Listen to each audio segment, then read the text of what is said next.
अस्सलामु अलैकुम वरहमतुल्लाहि वबरकातुहू। इन्नल हम्दुलिल्लाह नहमदुहु व नस्तईनुहु व नस्तगफिरुहु व नऊज़ु बिल्लाहि मिन शुरूरि अनफुसिना व मिन सय्यिआति अमालिना।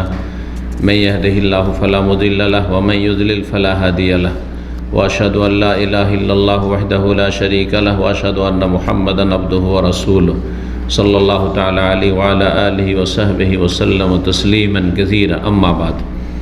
মহান আল্লাহর সমস্ত প্রশংসা, সালাত এবং সালাম নাজিল হোক প্রিয় নবী সাল্লাল্লাহু আলাইহি ওয়াসাল্লামের উপর। আজ জুমাবার 23 সফর 1445 হিজরি মোতাবেক 8ই সেপ্টেম্বর 2023 আমাদের সংক্ষিপ্ত জাদুল মাদের সাপ্তাহিক দর্স। আজকে পর্ব নম্বর 45। বিষয়বস্তু এতেকাফ সম্পর্কে রাসূলুল্লাহ সাল্লাল্লাহু আলাইহি ওয়াসাল্লামের আদর্শ। বিষয়বস্তু এতেকাফ। এতেকাফ একটি গুরুত্বপূর্ণ সুন্নত ইবাদত, ফরজ নয়, ফরজে আইনও নয়, ফরজে কিফায়া নয়। কেউ কেউ ফরজে কিফায়া বলেছে, কিন্তু মতটি ঠিক না। ফরজে কিফায়া বললে তাহলে প্রত্যেক গ্রামে কমপক্ষে একজন এতেকাফ করতে হবে। হানাফি মযহাব এটাই বলে থাকে।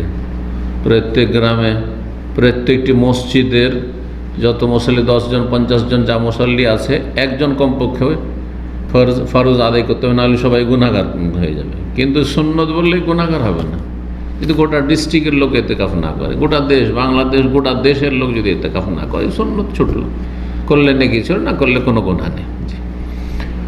এই মতটি হচ্ছে সঠিক। তো এতেকাফ সম্পর্কে রাসূলুল্লাহ সাল্লাল্লাহু আলাইহি ওয়াসাল্লাম আদর্শ। এতেকাফ সম্পর্কে মাসাইলগুলি আলোচনার আগে গুরুত্বপূর্ণ একটি বিষয় আলোচনা করেছেন, যেটি সম্পর্ক হচ্ছে আত্মার পরিশুদ্ধির সাথে। আত্মার পরিশুদ্ধিকে কোরআন এবং হাদিসের ভাষায় তাজকিয়াতুন নফস বলা হয়।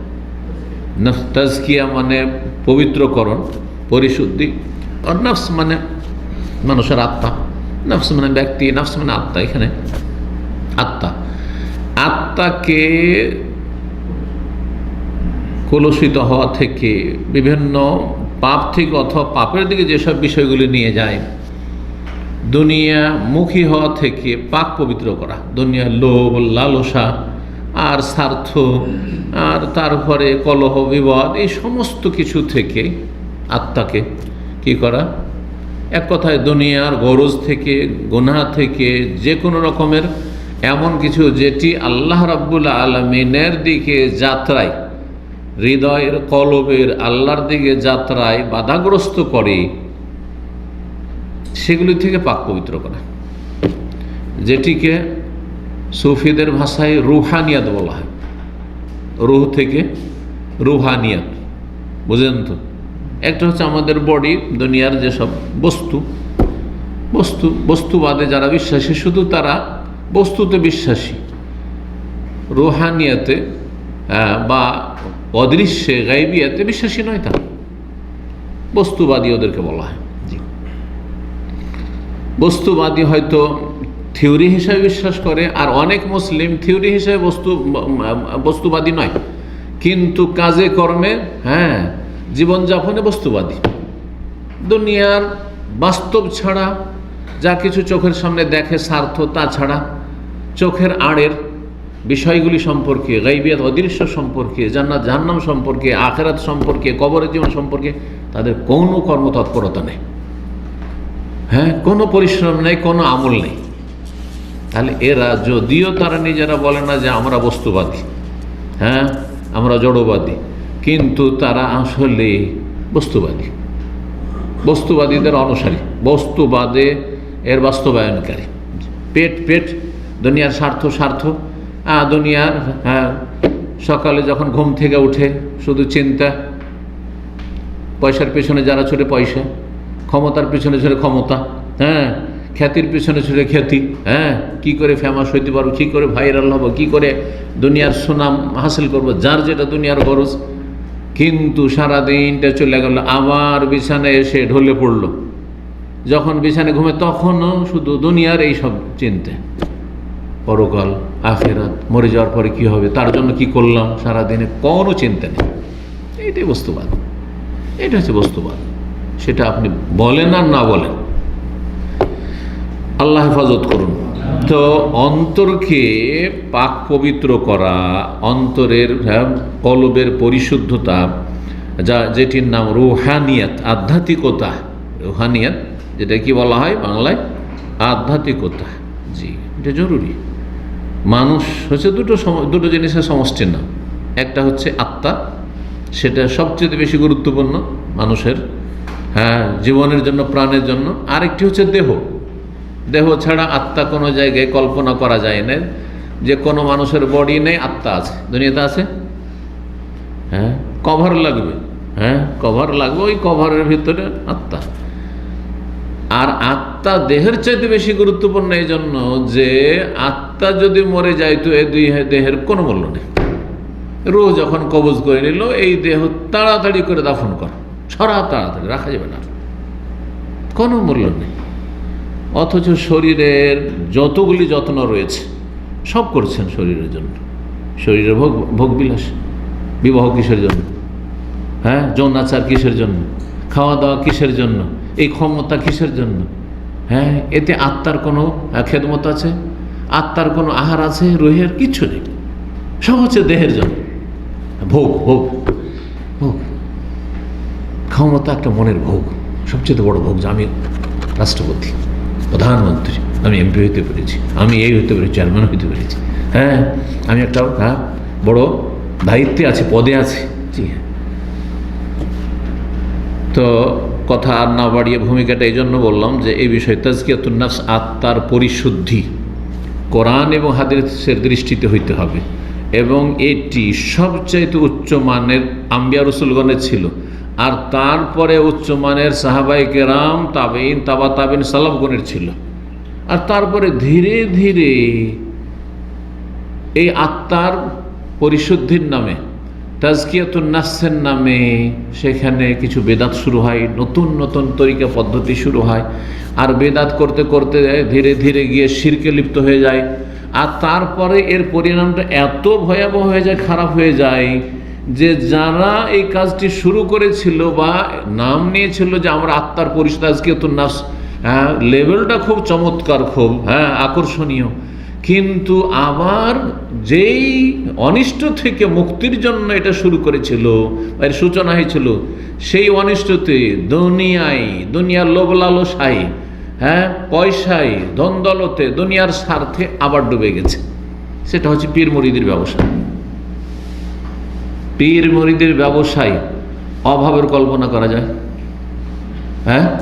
অভাবের কল্পনা করা যায়? যেন পীর সাহেব অভাবে খেতে পায় না, চিকিৎসা করাইতে পারেন না, বাড়ি ঘর নেই, ভেঙে পড়ছে, আছে। কিন্তু সালাফদের আদর্শ,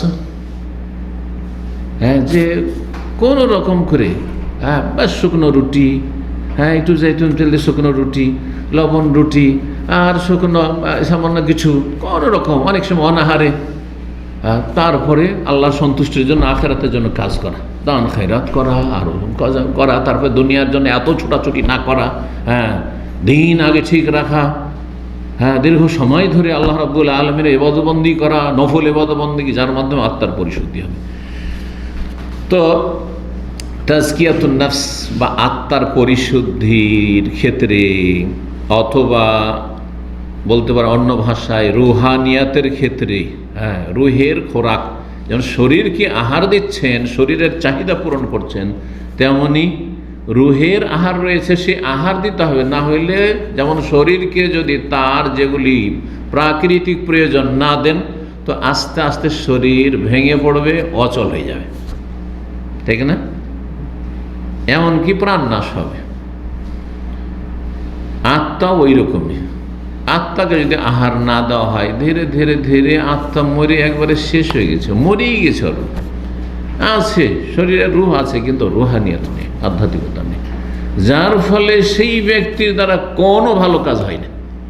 পাপ আর পাপে ডুবে গেছে, দুনিয়ায় মেতে উঠেছে, পরকাল বলে একেবারে গাফেল হয়ে গেছে, উদাসীন হয়ে গেছে। জি, তো এটিকে আত্মার মরণ বলা হয়। আত্মার পরিশুদ্ধির ক্ষেত্রে, তাজকিয়ায়ে নাফসের ক্ষেত্রে, কলবকে পরিষ্কার পরিচ্ছন্ন করার ক্ষেত্রে এবং আল্লাহর পথে যাত্রার গতি বাড়াবার ক্ষেত্রে বেশ কিছু বাধা বিপত্তি রয়েছে, আর সেগুলিকে এখানে উল্লেখ করেছেন লেখক। 4 ধরনের এমন কিছু রয়েছে যেগুলি শরীরের জন্য, দেহের জন্য মানুষের প্রাকৃতিক প্রয়োজন, শরীরের জন্য প্রাকৃতিক প্রয়োজন, কিন্তু সেই প্রয়োজনটা প্রয়োজন মোতাবেক রাখতে হবে। অল্প স্বল্প করে রাখতে হবে, কম পরিমাণে রাখতে হবে, তাহলে সেটা শরীরের জন্য, আত্মার জন্য, দুটোর জন্য উপকারী হবে। কিন্তু সেটা যদি অতিরিক্ত হয়ে যায়, মাত্রার বেশি হয়ে যায়, যেই পরিমাণটা হচ্ছে তার চাইতে বেশি হয়ে যায়, তাহলে সেটা শরীরেরও ক্ষতি করবে আর আত্মাকে ধ্বংস করে দেবে, রুহানিয়াতকে শেষ করে দেবে। কলব যে আল্লাহর দিকে যাত্রা করছে, মানুষের মন, দেখেন আপনারা মুমিন মুসলিম মাশাআল্লাহ ইবাদতবন্দি করছেন, সবাই একই স্তরের নয়, কিন্তু মাঝে মাঝে আপ ডাউন হয়। কখনো কখনো আপনি খুব চেষ্টা করছেন, মনটা এত ভালো আছে ঈমান এবং তাকওয়া, যে আমি আরও বেশি আল্লাহর দিকে এগিয়ে যাব, আরও বেশি আল্লাহর দিকে এগিয়ে যাব। এই যে আল্লাহর দিকে কলবটা মানুষের এগিয়ে যায়, এটা হচ্ছে আল্লাহর দিকে যাত্রা। এই আল্লাহর দিকে যাত্রায় বিঘ্নিত হয় এই কলব, এই 4টি জিনিস, যে শরীরের চাহিদা এটা মাত্রা অতিরিক্ত হলে, বেশি পরিমাণে হয়ে গেলে 4টি জিনিস কি শুনে নেন, আর তাহলে তখন তর্জমা করবো, খুব সহজে বুঝে নেবেন। একটি হচ্ছে অতিরিক্ত পানাহার, ফজলুল আকলে ওয়াশ শারাব, অতিরিক্ত পানাহার। শরীর যদি পানাহার না করেন, না খেয়ে কদিন বাঁচবেন? সুস্থ থাকবেন না? মোটেই সুস্থ থাকবেন। কিন্তু অতিরিক্ত যদি হয়, সেটা শরীরের জন্য ক্ষতিকারক, ওর চাইতে বেশি ক্ষতি করবে কিসের জন্য? রুহের জন্য, আত্মার জন্য। কলব যে আল্লাহর দিকে যাত্রা করছে, এই যাত্রা পথে বাধাগ্রস্ত করে দেবে। যাত্রা পথে পেট এত ভরে গেছে, এত বেশি খাবার দাবার নিয়ে মেতে আছেন, ভালো ভালো হোটেলে আছেন, পয়সার অভাব নাই, আর বন্ধু মহলের অভাব নাই, প্রতিদিন কোনো না কোনো একটা ভালো ভিআইপি পার্টি, এইরকম খাওয়া দাওয়া করে ইবাদত বন্দি করে কলব আল্লাহর দিকে যাত্রা করবে, কোনো খবর না, বিঘ্নিত হয়ে যাবে। অতিরিক্ত ফজুলুল আকলে অশ্বর, অতিরিক্ত ফজুল মানে বুঝেন তো, ফজুল কথা বলবেন না, ফাজিল কথা বলবেন না, এইসব ভাষাগুলো আমাদের বিভিন্ন অঞ্চলে আছে না? নেই? ফজুল মানে অতিরিক্ত। অতিরিক্ত পানাহার মানুষের কলব আল্লাহর দিকে যাত্রা পথে বাধাগ্রস্ত করে। 1। 2 নম্বর, অতিরিক্ত নিদ্রা। ঘুম শরীরের জন্য জরুরি, না ঘুমাইলে অসুস্থ হয়ে যাবেন, মরেও যাবেন আপনি। পরপর আপনি ঘুমাচ্ছেন না, বিভিন্ন রোগে আক্রান্ত হয়ে শেষ হবে, প্রাণ নাশ হবে। তাহলে শরীরের জন্য ঘুম জরুরি, তার একটা পরিমাণ আছে, কিন্তু সেটা যদি ফজলুল নওম হয়ে যায়, ঘুম যদি মাত্রা অতিরিক্ত হয়ে যায়, বেশি পরিমাণ ঘুমাইতে হবে, দিনে 6 থেকে 8 ঘন্টা, এটা হচ্ছে সুন্নতি ঘুম, নবী সাল্লাল্লাহু আলাইহি সাল্লামের ঘুম। এতে উপকার আছে, অপকার নেই। দিনে রাতে 24 ঘন্টা, মাত্র 3 ঘন্টা ঘুমাচ্ছেন, ক্ষতিগ্রস্ত হবে, যতটা শরীরে চাহিদা দিচ্ছেন না। দিনে রাতে আপনি 10-20 ঘন্টা ঘুমাচ্ছেন। অনেক আছে কাজ কাম নাই, বাপের হোটেলে খায়, অন্য কারো হোটেলে খায়, ভাইয়ের হোটেলে, এখান থেকে টাকা পাঠাচ্ছেন আর খাচ্ছে, পড়াশোনাও করেন, আর কি কাজ? ঘুম আর ঘুম, ঘুম আর ঘুম। বিভিন্ন অবস্থায় মানুষ এত ঘুমায় সুযোগ পেলে, এতে কি হয়ে যায়? আল্লাহর পথে যাত্রায় কলব বাধাগ্রস্ত হয়, হৃদয় বাধাগ্রস্ত হয়। 2টি হলো। 3 নম্বর, কি হইতে পারে?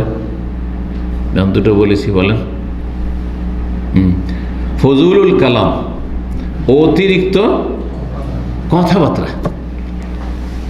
মানুষকে কথা বলতে হবে, কথা বলতে যদি না পান, কোনো বনে জঙ্গলে যদি আপনাকে একা রেখে দেওয়া হয়, কিছুদিনে পাগল হয়ে যাবে। একা থাকতে পারে না মানুষ। মানুষকে আল্লাহ হিংস্র পশুর মতো সৃষ্টি করেনি যে এক অপরকে দেখলে পালাবে, বরং এক অপরকে দেখলে পরিচয় করার চেষ্টা করে।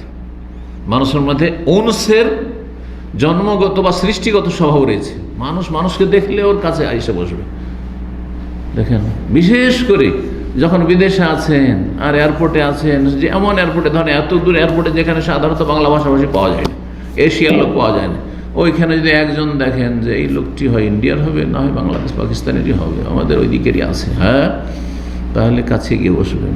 তা পরিচয় করবেন, হ্যাঁ ইন্ডিয়ান, বাংলাদেশি, হ্যাঁ বাঙালি, পাকিস্তানি। জিজ্ঞেস করবেন কেন? কারণ আপনাকে আল্লাহ এভাবে সৃষ্টি করেছেন। মানুষ মানুষকে দেখলে পালাই না, কিন্তু বন্য পশু এক পশু আর এক পশুকে দেখলে পালায়। কিন্তু কথা বলতে হবে পরিমাণ মোতাবেক। তার বেশি কথা বললে আল্লাহর পথে যাত্রায় বাধাগ্রস্ত হবে কলব। কয়টি হলো? 3টি। আর কি করে মানুষ? হ্যাঁ, আর একটি আছে, অতিরিক্ত মানুষের সাথে মেলামেশা।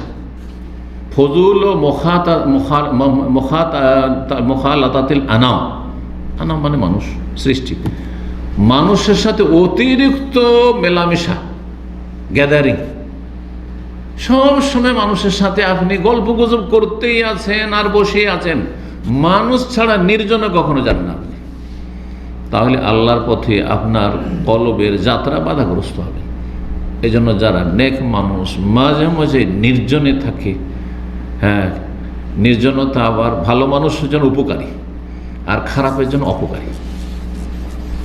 নির্জনতায় যখন ভালো মানুষ যায়, নেক মানুষ যে নেক জীবনযাপন করতে চায়, সে নির্জনে যেভাবে আল্লাহমুখী হইতে পারবে, আল্লাহকে ডাকতে পারবে, অথবা ফ্রি হয়ে নিজের জীবন সম্পর্কে, আমি অতীতে কি করেছি, হঠাৎ যদি মরে যায় কি হবে আমার, আমি আল্লাহর কাছে হিসাব দিতে পারবো কি না, কবরের আযাব থেকে নাজাত পাবো কি না, চিন্তার সুযোগ নির্জনে। নির্জনতায় ফায়দা রয়েছে ভালো মানুষের, কিন্তু খারাপ মানুষের নির্জনে গেলে ক্ষতির সম্ভাবনাও খুব বেশি রয়েছে। একা হইতে পারলেই ব্লু ফিল্ম দেখবে, রুমে 2-3 জন থাকলে দেখার সুযোগ নেই, কখনো মানুষ ছাড়াও হইতেই পারে না। হ্যাঁ, কাজে গেলেও ওখানে লোক আছে, আবার রুমে আসলেও রুমমেট সবসময় হাজির, একা হইতে পারে না, ও চেষ্টা করলেও পারবে না। বুঝতে পারছেন না? যারা হস্তমৈথুনের পদ অভ্যাস আছে, হ্যাঁ নির্জনে গেলেই পাপ হওয়ার আশঙ্কা রয়েছে।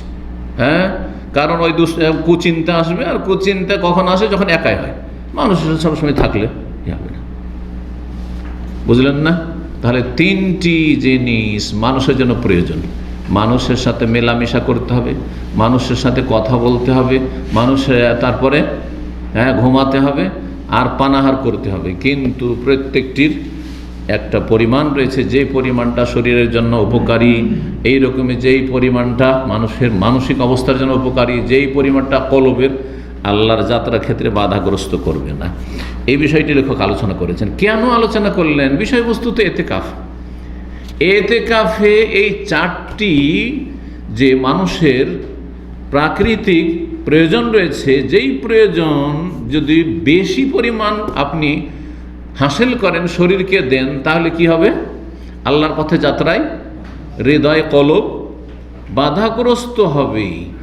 এই দুটো যে দোষ রয়েছে, এই দুটো দোষ থেকে আপনাকে এতেকাফ রক্ষা করে। এতেকাফ করা অবস্থায় অতিরিক্ত কথা বলার কোনো সুযোগ নেই। জরুরি কথা না বলে কথা বলার সুযোগ নেই। গল্প গুজব শুধু ঝাড়ছেন আর গল্প শুনছেন, এই সুযোগ নেই, তাই না? এতেকাফ অবস্থায় অতিরিক্ত আপনি কথা বলবেন, এই সুযোগ নেই। অতিরিক্ত কথা বলবেন সুযোগ নেই। হয়তো ঘুমাবার সুযোগ আছে, হ্যাঁ খাওয়া দাওয়ার সুযোগ আছে, খাওয়া দাওয়ার অভাব নেই, খাবার দাবার আসছে, এতেকাফে আছেন আর পরিবার পাঠাইতে আছে, হ্যাঁ কিন্তু কথা বলা, বেশি কথা বলা, আর বেশি মানুষের সাথে মেলামেশা। বেশি লোক গ্যাদারিং করতে পারবেন। আপনার কাছে যদি কেউ দেখা করতে আছে, আসসালামু আলাইকুম, ওয়ালাইকুম আসসালাম, এতেকাফ অবস্থা আছেন, দুটি একটি কথা বলে কথাও কম হইল, আর মানুষের সাথে দেখা সাক্ষাৎও কম হইল। তাহলে দুটো এমন মানুষের প্রাকৃতিক প্রয়োজন, যেই দুটো কি করে মানুষের আল্লাহর পথে যাত্রায়, মানে আল্লাহর সান্নিধ্য লাভের ক্ষেত্রে কলব আল্লাহর দিকে এগিয়ে যাচ্ছে, আল্লাহ অভিমুখী হচ্ছেন, পরকালমুখী হচ্ছেন, দুনিয়া বিমুখ হচ্ছেন, এই ক্ষেত্রে বাধাগ্রস্ত করে। এই দুটো বাধাকে আপনি বাধা কেটে উঠতে পারবেন কি করলে?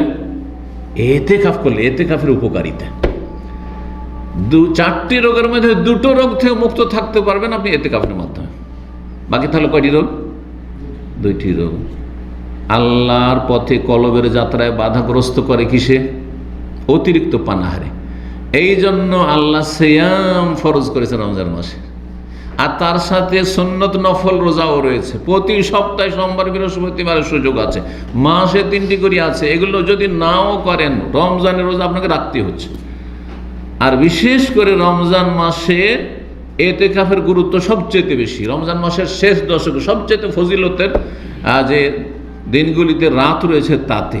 তাহলে এতেকাফের মাধ্যমে আপনি নিজের কলবকে আল্লাহর দিকে দ্রুত বেগে নিয়ে গেলেন, আপনি আত্মার পরিশুদ্ধির জন্য, তাজকিয়া নফসের জন্য।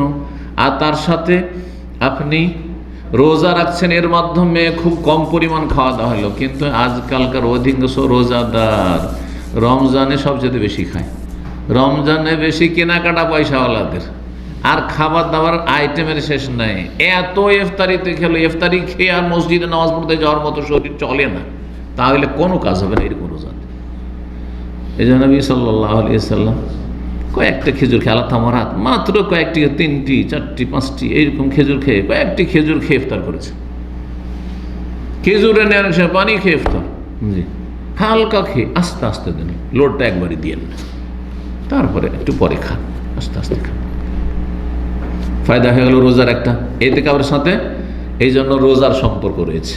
নবী সাল্লাল্লাহু আলাইহি ওয়াসাল্লাম যতগুলি এতেকাফ করেছেন রমজান মাসেই রোজার সাথে করেছেন, একমাত্র শাওয়াল মাসে একবার শুধু করেছেন, জি, 10 দিন। আর একটা কি আল্লাহর পথে কলবের যাত্রায় বাধাগ্রস্ত করে, সেটা হচ্ছে অতিরিক্ত ঘুম।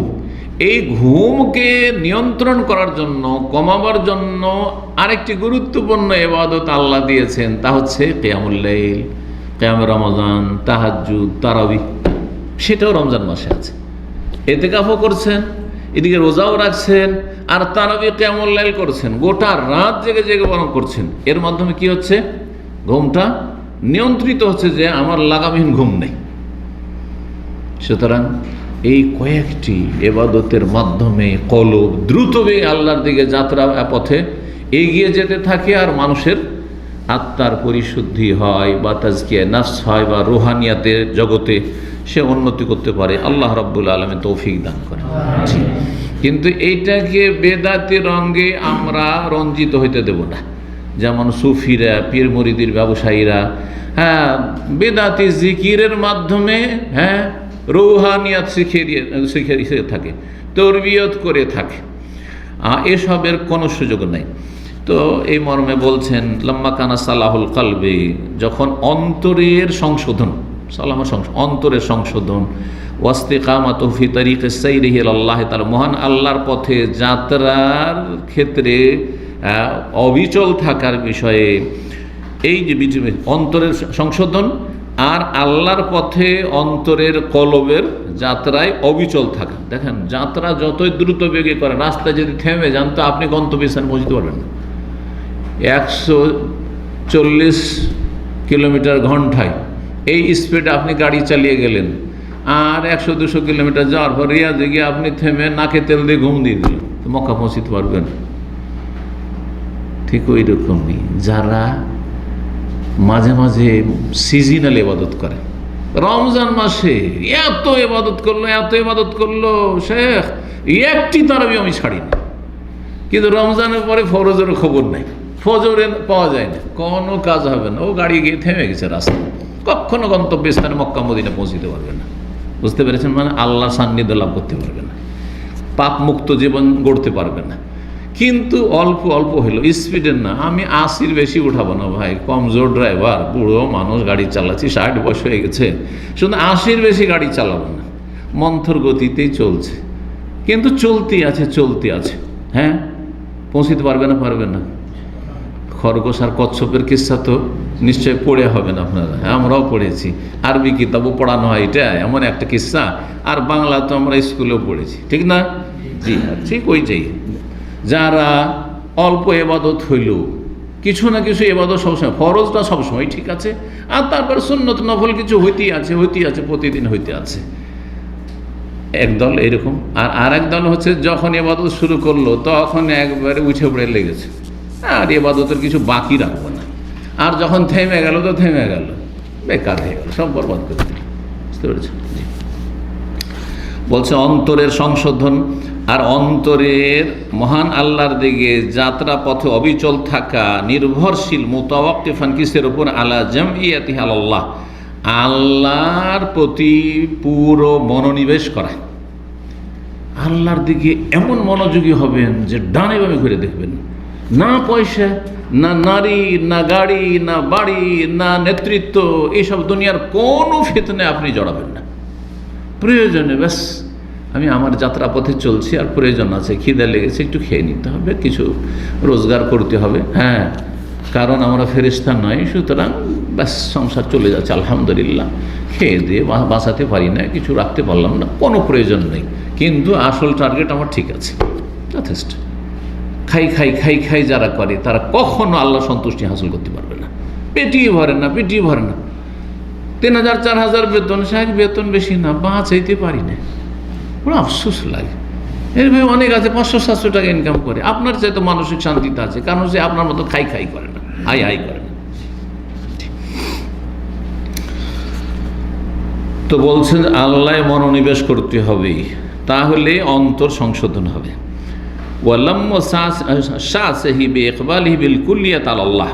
মানুষের অন্তর বিক্ষিপ্ত হয়। দেখেন, অন্তর কিন্তু এক অবস্থায় থাকে না, বিক্ষিপ্ত হয়ে থাকে। এইদিকে পয়সার চিন্তা, রুজির চিন্তা, হ্যাঁ, ওইদিকেও ধ্যান আছে, ধান্দা আছে, চিন্তা আছে, সবার চিন্তা আছে মানুষ হিসেবে। ওইদিকে স্ত্রী অসুখ, তার চিন্তা। ওইদিকে বাপ মাকেও কিছু দিতে হচ্ছে, তাদেরও খরচ দিতে হচ্ছে, ওই দিকে এক চিন্তা। এদিকে নিজে অসুস্থ, এই নিয়ে চিন্তা লেগে আছে। এতে কি হয়? মানুষের কলবটা বিক্ষিপ্ত হয়ে যায়। কোন দিকে তাল দেবো, কোন দিক সামলাবো, এই দিক সামলাবো, ওই দিক সামলাবো, নিজের চিকিৎসা করবো, বাপ মার চিকিৎসা করবো, ওইকে দেবো, ওকে দেবো, না কি করবো, কথা বুঝতে পারছেন?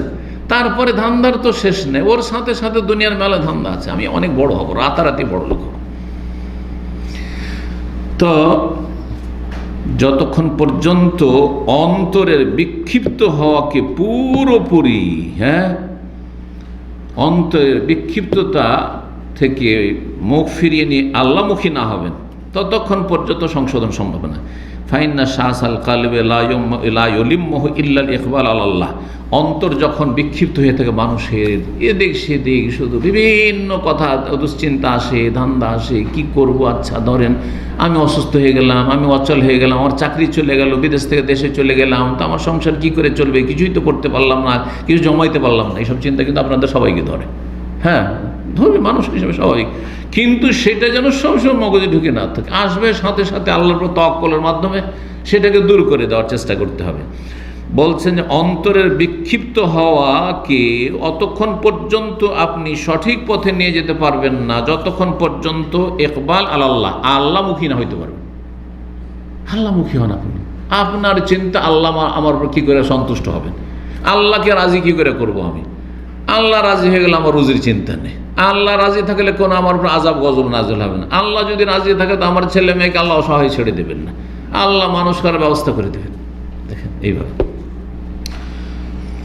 আর এগুলোতে বাধাগ্রস্ত করে ওয়াকানা ফজুল সারাবি ওয়াত্তাম, বেশি পানাহার করা, অতিরিক্ত পান, ফজুল শব্দ এখানে এসছে, হ্যাঁ, অতিরিক্ত পানাহার করা, ও ফজুল মুখালাতাতিল আনাম, আর মানুষের সাথে বেশি মেলামেশা করা।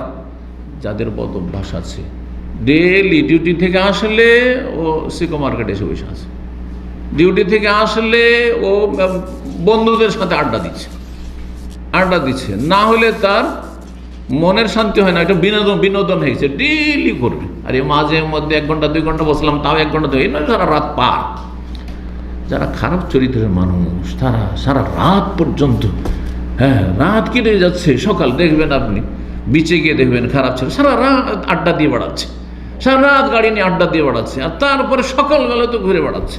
আউযুবিল্লাহ, না এদের নামাজ, না তাদের আল্লাহর ভয়, না পরকালের কোনো চিন্তা, কিচ্ছু নেই তাদের।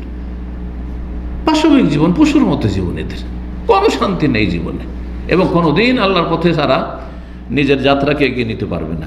অতিরিক্ত পানাহার, অতিরিক্ত মেলামেশা, ও ফজুলুল মানাম, মানাম মানে নম, অতিরিক্ত নিদ্রা, ও ফজুলুল কালাম, অতিরিক্ত কথাবার্তা, মিম্মা ইয়াজিদুহু শাসান, অন্তরের বিক্ষিপ্ততাকে আরো বৃদ্ধি করে দেয়। এমনি অন্তর বিভিন্ন চিন্তায় আছে, তারপরে যখন অতিরিক্ত আপনি এগুলি গ্রহণ করবেন, অতিরিক্ত ঘুমাবেন, অতিরিক্ত খাবেন, অতিরিক্ত পান করবেন, অতিরিক্ত মানুষের সাথে মেলামেশা করবে, অতিরিক্ত বেশি কথা বলবে মানুষের সাথে, তখন আরও মানসিক অশান্তি বেড়ে যাবে, আরও কলব আল্লাহর পথে যাত্রা বাধাগ্রস্ত হয়ে যাবে। 4টি রোগের কথা বললেন। ও বিক্ষিপ্ততা বাড়িয়ে দেবে, ওয়াজুসাত্তে তহুফিকুল্লে ওয়াদিন, বরং প্রত্যেক ক্ষেত্রে তাকে একবার ছিন্ন ভিন্ন করে ফেলবে। ওয়াক্তা ওয়ানসাইরি আল্লাহ, তার মহান আল্লাহর দিকে চলার পথে তাকে বাধাগ্রস্ত করবে। ওয়াইউদ এফহু, দুর্বল করে দেবে। আল্লাহর পথে চলছে কিন্তু দুর্বল হয়ে যাচ্ছে, চলতে পারছে না, ক্ষীণ। যেমন রোগী কোনো বাহন, রোগী উট, রোগী যদি একটা ধরেন ঘোড়া থাকে, চলতে পারছে না, হ্যাঁ, রোগী গরু চলতে পারছে না, ঠিক ওই রকমই হয়ে যায়।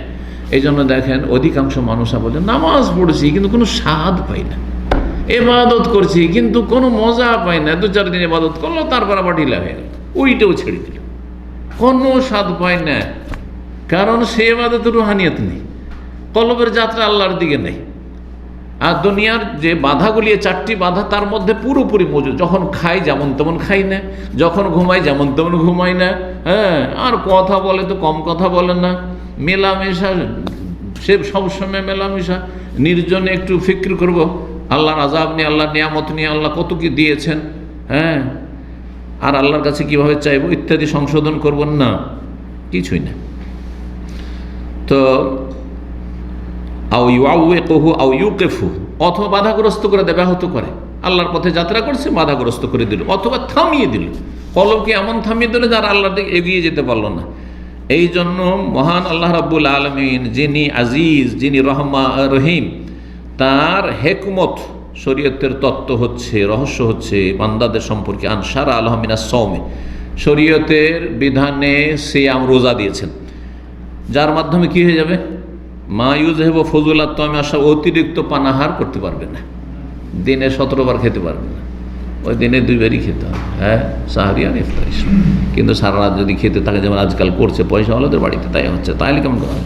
ওয়াস্তাফরিগু মিনাল কালবি আখলাত আশ-শাহওয়াতিল মুআওবিকা লাহান সাইরিল আল্লাহ, আল্লাহর পথে যাত্রায় যে বাধাগ্রস্ত করে যে সব কুপ্রবৃত্তি, মানুষের মনের বা শরীরের কামনা বাসনা চাহিদা, আর যেগুলি মানুষের কলবকে কুলুষিত করে, সেই কলব থেকে সেগুলিকে নিংড়ে ফেলে দেবে, ইস্তেফরাগ, কলব থেকে সেগুলিকে বের করে দেবে এই রোজার মাধ্যমে। ওয়াশারাহ বিকাদরিল মাসলিহাতি বিহাইসু ইয়ানতাফি বিহিল আবদু ফি দুনিয়া ওয়া আখিরাতি ওয়া লা ইয়াদুর। 1 মাস কেন আল্লাহ রোজা দিলেন, 2 মাস, 3 মাস, 6 মাস কেন দিলেন না? কারণ আল্লাহ যিনি তিনি জানছেন যে কতটা দিলে সেটা তার জন্য উপকারী হবে, আর কতটা দিলে ক্ষতি হবে তার জন্য। যদি 10 দিন 15 দিন দিতেন, সেটা দিয়ে উদ্দেশ্য হাসিল হতো না আত্মার পরিশুদ্ধির। আর যদি 6 মাস, হ্যাঁ, দাউদ আলাইহিস সালামের রোজা রাখো ফরজ করে দিতেন, তাহলে মানুষের জন্য মুশকিল হয়ে যেত, হ্যাঁ, সেটাও পড়া সম্ভব হতো না, আর ক্ষতি, শারীরিকভাবে ক্ষতিগ্রস্ত হইতো। এই জন্য আল্লাহ রাব্বুল এত পরিমাণ দিয়েছেন সিয়াম, রোজা, যেটা তাদের দুনিয়া এবং আখিরাতের ক্ষেত্রে উপকারী হয়, ওয়ালা ইয়াদুর, অপকারী নয়, ক্ষতি নয়। ওয়াশারা আলহুল এতেকাফ, এতেকাফের বিধানও শরীয়তে দিয়েছেন।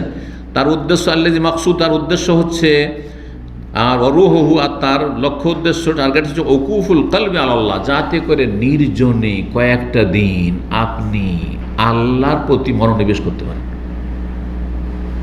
আপনার কাছে অধিকাংশ সময় কোনো লোক নেই, আর আপনি মসজিদে, ভালো জায়গাতে আপনি নির্জনতা অবলম্বন করছেন, এখানে গোনা হওয়ার, নির্জনে গোনা হওয়ার কোনো রকমের চান্স নেই।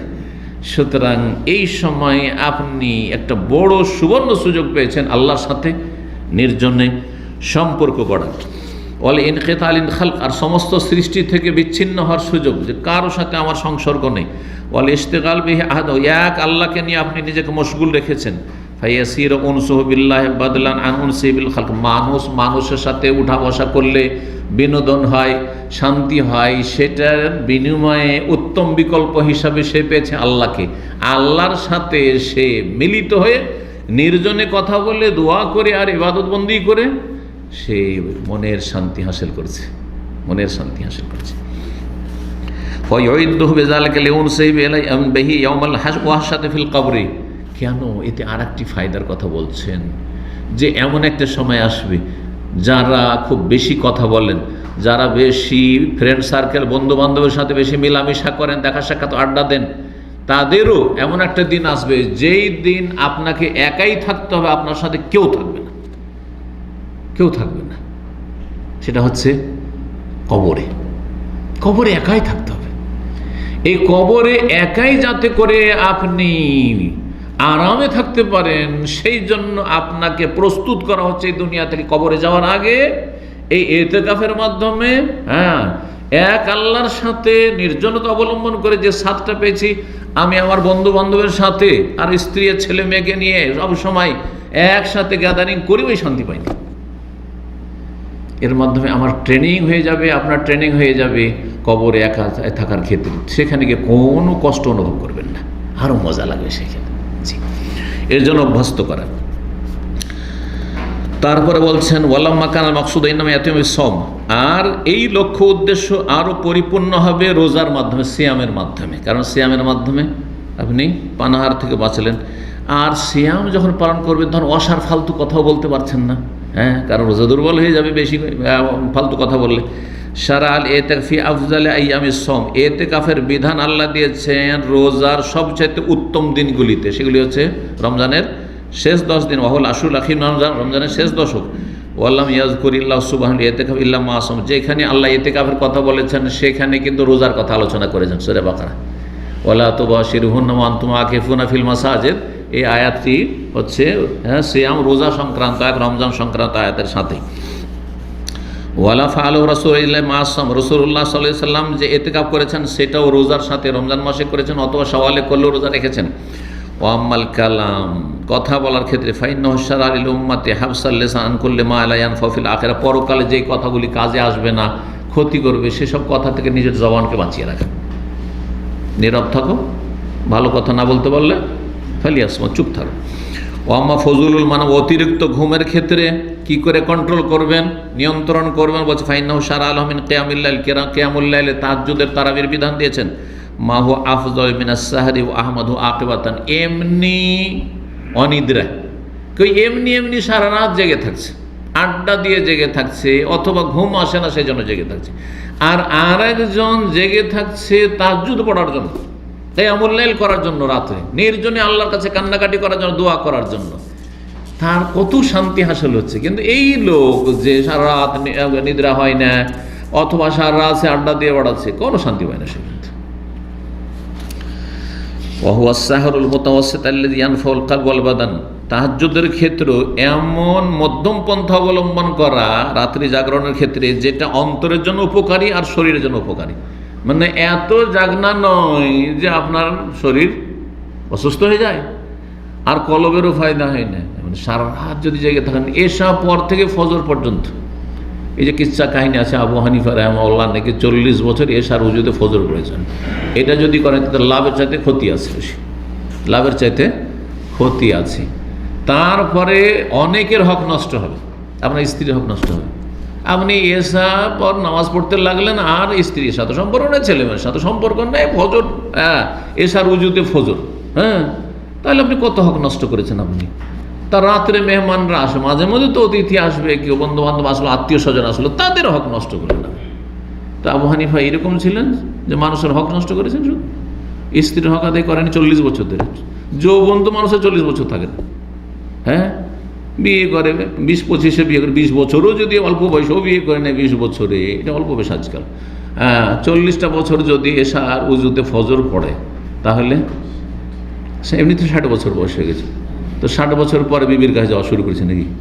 লা হাওলা ওয়ালা কুওয়াতা, লানাতুল্লাহ আলাল কাযিবিন, মিথ্যুক অন্ধভক্ত যারা, ওদের আল্লাহ লানত হোক, যে সব মিথ্যা রচনা করেছে আবু হানিফাকে আকাশ ওঠানোর জন্য।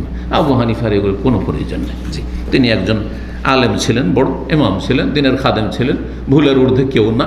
সুতরাং তার ভুলও হয়েছে, আর তিনি অনেক ইসলামের খেদমত করেছেন। আল্লাহ রহম করুন, বলতোটি মাফ করুন।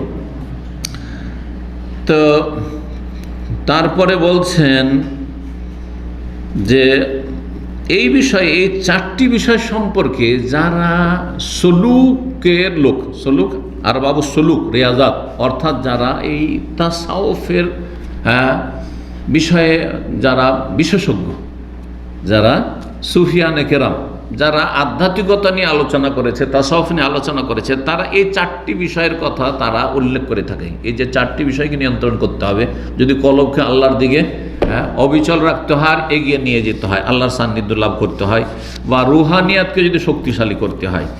কিন্তু এই ক্ষেত্রে ওয়াসআদহুম বিহা মান সালাকা ফিহাল মিনহাজ আল মুহাম্মাদি, সবচাইতে সৌভাগ্যবান ওরা যারা নবী সাল্লাল্লাহু আলাইহি ওয়াসাল্লামের তরিকায় রুহানিয়াত হাসিল করেছে, আর তারা হচ্ছে সালাফিরা আহলে হাদিস, যারা এই সুফিজমের এসব বেদাত আর বিভিন্ন তরিকত আর মারিফত আর হাকিকত এসবে বিশ্বাসী নয়।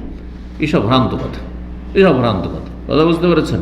তাদের কাছে তরিকা একমাত্র রাসূলুল্লাহর তরিকা, আর মারিফাত মানে আল্লাহর সাথে পরিচিত, আল্লাহ সম্পর্কে, আল্লাহর আসমা সিফাত এবং আল্লাহর তৌহিদের যতগুলি প্রকরণ রয়েছে, দিক রয়েছে, সেগুলো সম্পর্কে জ্ঞান অর্জন করা, যে কোরআন এবং হাদিসে যা আছে তা দিয়ে আল্লাহর সান্নিধ্য লাভ করা। বলছেন ফালাম ইয়ানহার ফি নেহরাফাল গালিন, সুতরাং যারা কোরআন সুন্নাহর অনুসারী, নবী সাল্লাল্লাহু আলাইহি ওয়াসাল্লামের তরিকার অনুসারী, তারা সীমালঙ্ঘনকারীদের মতো সীমালঙ্ঘন করেনি, বা বক্রপথে চলেনি। দেখেন, বক্রপথে গিয়ে মাজার পূজা শুরু করেছে, পীরকে সেজদা করা শুরু করেছে, পীর ধরলি জান্নাত, পীর জান্নাতে নিয়ে যাবে, বাড়াবাড়ি করেছে, পীর বড় বড় জাহাজ নিয়ে হাসর মাঠে আসবে। কীভাবে তারা কি চরম পন্থা অবলম্বন করেছে, পথভ্রষ্ট হয়েছে। ওয়ালা কাসতারা তাকসির আল মুফরিতিন, আর যারা একবারে ইসলামের ধার ধারেন না, তারা হচ্ছে ত্রুটিপূর্ণ, আমার ফরজি ঠিক নেই, হারামে ডুবে আছে, তারাও ভালো না, মধ্যম পন্থা হচ্ছে ইসলামের।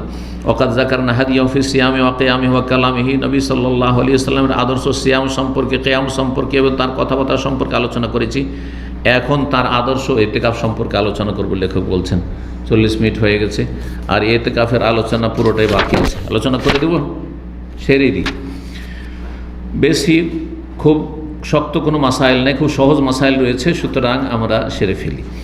বলছেন যে কানা সাসমি ইয়াতাকাফুল আশাল আওয়াখির মিন রমাদান, রমজান মাসের শেষ দশকের নবী সাল্লাল্লাহু আলাইহি ইতিকাফ করতেন, প্রতি বছর করেছেন, হাত্তা তাওয়াফাহুল্লাহু আযজা ওয়া জাল্লা, নবী সাল্লাল্লাহু আলাইহি ওয়াসাল্লাম ইন্তেকাল পর্যন্ত।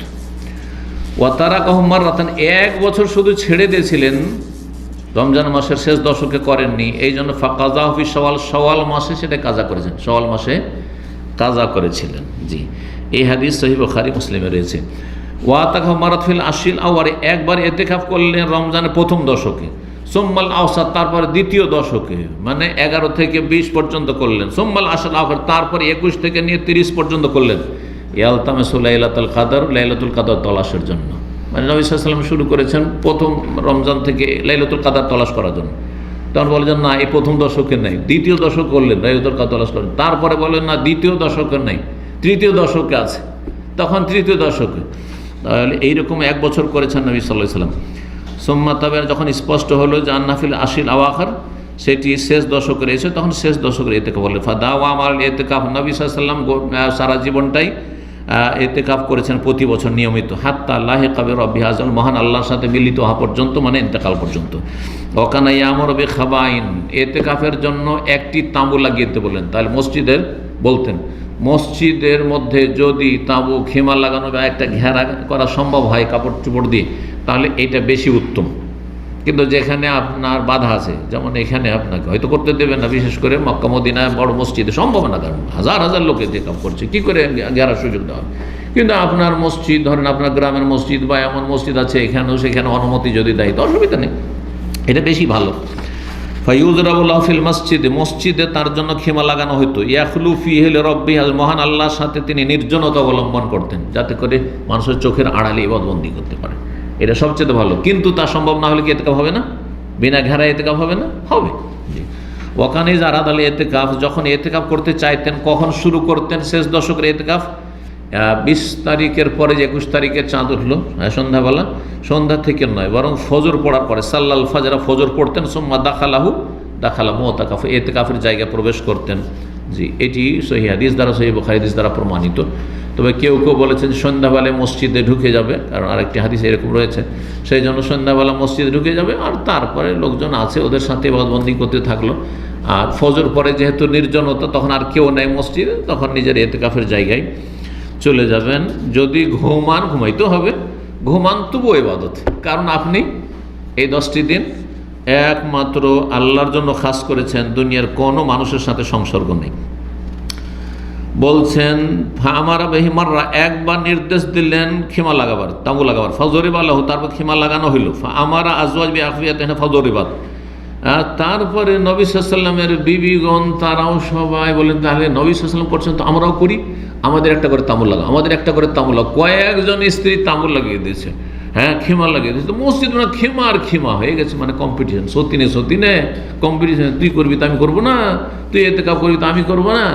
তো নবী সাল্লাল্লাহু এটা পছন্দ করলেন না। এটা আবার কেমন, একজন দুজন করতো কিন্তু সবাই দেখা দেখি শুরু করে দিয়েছে কেন, তো না, এটা করতে দেওয়া যাবে না।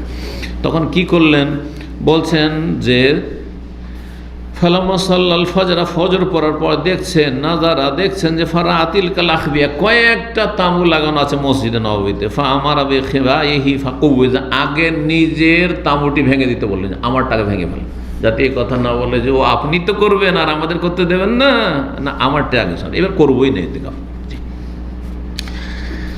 তারপরে বলছেন যে নিজেটা ভেঙে দেওয়া হলো। আর তারপরে তারা খালি এতেকাফির রমজানে এতেকাফ করলেন 9 বছর, হাত্তা এতেকাফিল আশিল আউয়াল মিন শাওয়াল, শাওয়াল মাসের প্রথম দশকে এখানে রয়েছে।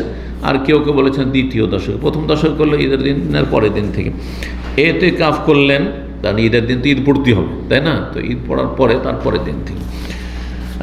এই হাদিস রয়েছে সহিহ বুখারী, সহিহ মুসলিম। ফালাম ইয়াদ ফি রমজান হাত্তা ইতাফি আখিরিল আশর মিন শাওয়াল, এতে রয়েছে শাওয়াল মাসের শেষ দশক।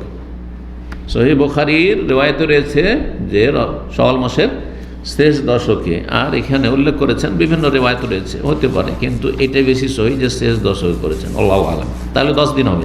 ওয়াকানা ইয়াতাকাফি ফি কুল্লি সানাত 10 আইয়াম, নবী সাল্লাল্লাহু আলাইহি ওয়াসাল্লাম এতেকাফ করতেন প্রতি বছর 10 দিন। ফালাম্মা কানাল আমাল করলে যে কবেজা ফি, শেষ বছর যে বছরে তিনি ইন্তেকাল করলেন, এতেকাফ 20 ইয়াওমান, 20 দিন এতেকাফ করেছেন, 20 দিন এতেকাফ করেছেন। শেষ বছরে 2 বার করে কোরআন শুনিয়েছেন জিবরাইল আলাইহিস সালামকে। এই দুটো জিনিস প্রমাণ করে যে আর আমি আগামী রমজান পর্যন্ত থাকছি না। ওয়াকানা ইউয়ারিজুহু জিবরিল বিল কোরআন ফি কুল্লি সানা মাররা, প্রতি বছর রমজান মাসে একবার কোরআন শোনাইতেন জিবরাইল আলাইহিস সালামকে। ফালাম্মা কানা যালিকাল আম, শেষ বছর যখন হলো, আরাদাহু বিহি মাররাতাইন, 2 বার করে শোনায়, 2 খতম। ওয়াকানা ইয়ারিজু আলাইহিল কোরআন আইজান ফি কুল্লি সানাতিন মাররা, কোরআন 2 প্রতি বছর একবার শোনাইতেন। শেষ রমজান যেটি নবী সাল্লাল্লাহু আলাইহি ওয়াসাল্লামের 10ম হিজরি, সেটাতে 2 বার করে কোরআন শুনিয়েছেন। ফারাজ আলাইহি তিলকা সানা মাররাতাইন, 2 বার করে বছর। এই হাদিসগুলি আপনার সহিহ বুখারীতে রয়েছে।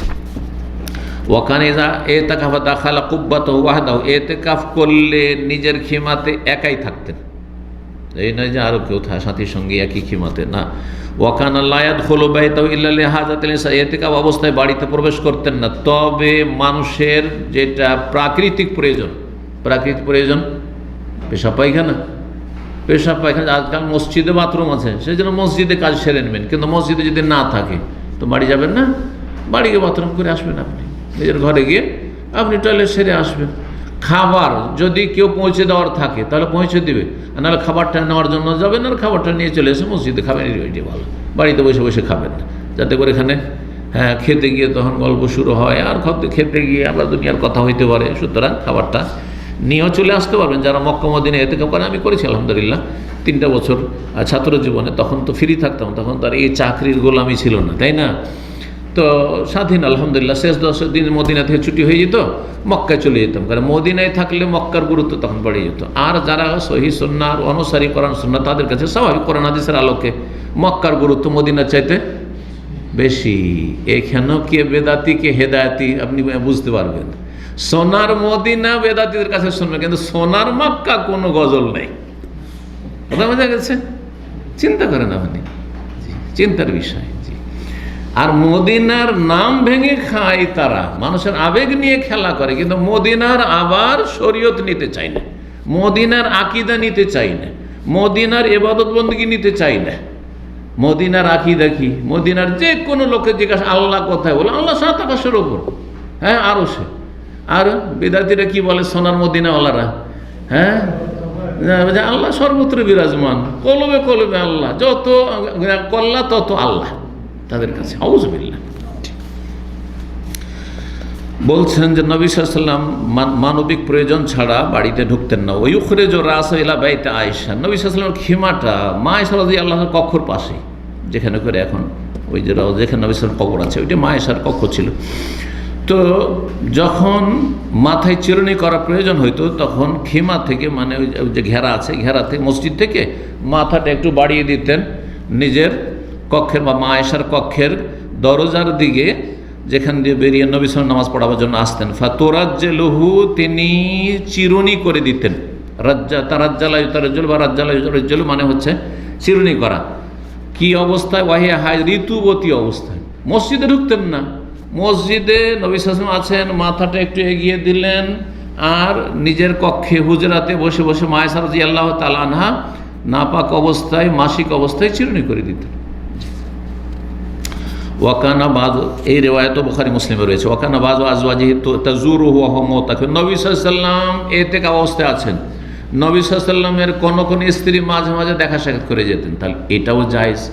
এটাকে আজকালকার লোকেরা যারা মাসলা জানে না তারা মনে করে এটা তুই ইতিকাফ হয় নাই, এ কি খেলতামাশা হইল নাকি? হ্যাঁ, স্ত্রী দেখা করতে আসবে, আপনার ইতিকাফ মসজিদে আসতে পারে, গল্প 2-4-5 মিনিট গল্প করতে পারে, ঘন্টার পর ঘন্টা নয়। আবার দুনিয়ার গল্প নয়, কিছু ভালো মন্দ, কেমন আছেন, স্বাস্থ্য কেমন আছে, তুমি কেমন আছো, হ্যাঁ ছেলে মেয়েরা কেমন আছে, কোনো অসুবিধা নেই, জায়েজ। সাফিয়া রাদিয়াল্লাহু তাআলা আনহার সাথে নবী সাল্লাল্লাহু আলাইহি ওয়াসাল্লাম গল্প করেছেন। তারপরে মেলা রাত হয়ে গেছে, এখন রাস্তা নির্জন, কেউ নেই, যাও তুমি একাই যাবে, চলো আমি রেখে আসি। যাচ্ছেন রাখতে, ওই সময় একটা সাহাবী ওইখান দিয়ে যাচ্ছে, তাকে দেখার পরে নবী সাল্লাল্লাহু আলাইহি ওয়াসাল্লাম ভাবছেন যে যদি এর মধ্যে কোনো কুধারণা চলে আসে যে কার সাথে যে ছিলেন, শয়তান পালপিটিশন তৈরি করে দিতে পারে, শয়তান যে কত ওয়াসওয়াসা দিতে পারে। শোনো, ইন্নাহা সাফিয়া, এই সাফিয়া আমার স্ত্রী, কিন্তু বুঝছেন, আপনার স্ত্রীকে নিয়ে যাচ্ছেন, আর কোথাও যদি সন্দেহ হয় নতুন বিয়ে করেছেন, আর যদি দেখেন যে সবাই তাকে আরে এই ছেলে তো বিয়ে শাদী করেনি, তো কার মেয়েকে নিয়ে ঘুরছে রে, তাহলে বলেন আমি বিয়ে করেছি, আগে থেকে বলেন আমি বিয়ে শাদী করেছি, এটা আমার স্ত্রী, সোজা বলেন। জি, রাতের অন্ধকারে যদি কোনো মহিলা আপনার সাথে থাকে তো কত বদ প্রকৃতির লোক আছে, শুধু নেগেটিভ চিন্তা করতে পারে, সেই জন্য সংশয় নিরসন করে দিতে হবে, নবী শিখিয়েছেন। জি, তো নবী সাল্লাল্লাহু আলাইহি ওয়াসাল্লামের জিয়ারতে মানে সাক্ষাতে নবী সাল্লাল্লাহু আলাইহি ওয়াসাল্লামের বিবিগণ কেউ কেউ যেতেন, ইতিকাফ অবস্থায় থাকতেন নবী সাল্লাল্লাহু আলাইহি ওয়াসাল্লাম। ফাইজা কামাত, যখন তিনি দাঁড়ালেন বাড়ি যাওয়ার জন্য, মানে নবী সাল্লাল্লাহু আলাইহি ওয়াসাল্লাম বিবি তাজহাবু যাওয়ার জন্য, কামা মাহা, নবী সাল্লাল্লাহু আলাইহি ওয়াসাল্লাম বেরিয়ে গেলেন মসজিদ থেকে, ইয়াকলিবুহা, তাকে বাড়ির দিকে এগিয়ে দেওয়ার জন্য। তাহলে কোনো মেহমানকে এগিয়ে দেওয়া এটাও সুন্নত। জি, দেখবেন মেহমান কত খুশি হবে যদি বাড়ির বাইরে আর একটু যদি তাকে গাড়ির কাছে নিচে রেখে আসেন, আর যদি গেটের ভিতর থেকে বা মজলিসে বসে আছেন বৈঠকে, ওখান থেকে সালাম আলাইকুম, আলাইহিস সালাম, কে আমানিল্লাহ, আল্লাহ হাফেজ, যান, অত খুশি হবে না, তাই না? তবে ছোটরা হলে সেটা ভিন্ন বিষয়, যে মাইন্ড করবে না। ওয়াকানা যালিকা লাইলান, ঘটনাটি রাতের ছিল, সহিহ বুখারী মুসলিমে রয়েছে, অন্যান্য হাদিসের কিতাবে রয়েছে। ওয়ালাম ইয়াকুন ইউবাশিরু ইমরাতাম মিন নিসাই ওয়া হুয়া মুতাকিফ, ইতিকাফ অবস্থায় নবী সাল্লাল্লাহু আলাইহি ওয়াসাল্লাম কোনো বিবির সাথে কোনো রকমের যৌনাচার করতেন না। মানে যৌনাচার মানে শুধু সহবাস নয়, মানে কোনো কামভাব নিয়ে কথা বলা অথবা রসিকতা করা অথবা গায়ে হাত দেওয়া, এইসব কোনো কিছু করতেন না, না যায়, এতে নষ্ট হয়ে যাবে, ইতিকাফ নষ্ট হয়ে যাবে, ফাসিদ হয়ে যাবে। লাভে কবলাতেন, না চুম্বন, ওয়ালা গায়ে রাহা, না আলিঙ্গন, না জড়িয়ে ধরা, না হাত ধরা, বা কামভাব মনের মধ্যে আসছে এমনটা, এইরকমই ইতিকাফ অবস্থায় আছেন। অনেকে কিন্তু এই ভুলগুলো করে, ইতিকাফ অবস্থায় আছেন প্রবাসী, আর এইদিকে দেশে আছে বিবি সাহেবা, আর টেলিফোন লাগিয়ে দিয়েছেন, আমোদ ফুর্তি চলছে আধা ঘন্টা, কিসের ইতিকাফ আপনার? আরে কেমন আছো, ভালো আছো, ছেলে মেয়ে ভালো আছে, ঠিক আছে, ইত্যাদি, ঠিক আছে, 5 মিনিট 10 মিনিট গল্প করেন, কিন্তু স্বাভাবিক গল্প এই না যে একটু আমোদ ফুর্তি গল্প, হাসাহাসির গল্প, আর একটু সুড়সুড়ি দিচ্ছেন তাকে, সে আপনাকে একটু গোতা দিচ্ছে, না না, মোটেই যাইছে না এটা। জি, টেলিফোনও সেটা কামভাব আসতে পারে, আসে না, আসতে পারে। ওয়াকানা ইজা ইতিকাফান, নবী সাল্লাল্লাহু আলাইহি ওয়াসাল্লাম ইতিকাফ করতেন, তার তোরেহা লাহু ফিরাশু, নবী সাল্লাল্লাহু বিছানা বিছিয়ে দেওয়া হয়, তাহলে ইতিকাফের জায়গায় বিছানা বিছানো জায়েজ। ওয়াসারিরু, খাটও বিছানো হইতো ইতিকাফের জায়গায়, কেউ যদি খাট দিয়েও থাকে মসজিদে, আর মসজিদ কর্তৃপক্ষ অনুমতি দেয়, অসুবিধা নেই। ওয়াকানা ইজা খারাজা লিহাজাতিহি, নবী সাল্লাল্লাহু যখন প্রয়োজনের জন্য ইতিকাফ অবস্থায় বের হতেন, মাররা বিল মারিজে, রাস্তায় কোনো অসুস্থ ব্যক্তির সাথে দেখা হয়ে গেল, ওয়া ফি তারিকে, রাস্তা দিয়ে যাচ্ছেন বা আসছেন, ফালায় ইউআররিজু আলী ইল্লা আন ইয়াসআল আনহু, শুধুমাত্র জিজ্ঞেস করতেন কেমন আছেন, ভালো আছেন, আল্লাহ শেফা দিক, ব্যাস চলতে চলতে। এই না যে থেমে থেমে গল্প শুরু করে দিল রাস্তায়, এরকম করতেন না। এই হাদিসও রয়েছে, আবু দাউদে রয়েছে, যদি হাদিসটি আল্লামা আলবানী জয়ীফ বলেছেন, কিন্তু জায়েজ রয়েছে। প্রয়োজনে শুধু জিজ্ঞাসাবাদ করা, কিন্তু কাউকে বাড়িতে দেখতে যাবেন না, আগে থেকে সেখানে বলছেন শর্ত না লাগালে, কেউ বাড়িতে অসুস্থ আছে দেখতে চলে যাবেন এমনি, এরকমটা করবেন না। ওয়াতাকাফা মাররাতান ফি কুব্বাতিন তুর্কি, একবার ইতিকাফ করেছেন ছোট্ট তুর্কি খিমাতে, তুর্কি তাঁবুতে।